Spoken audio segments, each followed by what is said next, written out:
యొక్క ఎద్దు పొలాలమ్మడి పోయింది. దాన్ని తీసుకొని ఎత్తుకొని ఇంటికి వచ్చేసరికి టైం పట్టింది. ఈరోజు మీరు దమ్మపోత చేస్తున్నారని తెలిసిన తర్వాత ఎద్దును అక్కడ కట్టేసి నేను ఇక్కడికి రావటం అనేది జరిగింది.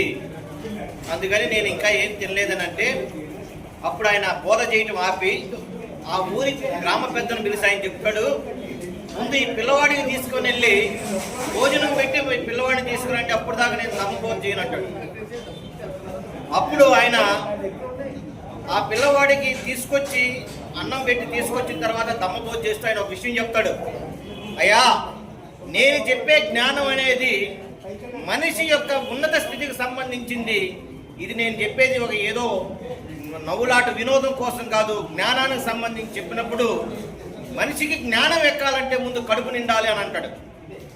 కడుపు నిండకుండా ఏ బోధ చేసినా కానీ అది మనిషికి ఎక్కదు. కాబట్టి మనిషికి ముందు తిండి పెట్టాలని చెప్పేసి మొట్టమొదట మనిషి యొక్క శారీరక బాధను కూడా తెలుసుకున్నటువంటి మొట్టమొదటి గురువు తథాగత గౌతమ బుద్ధుల వారైతే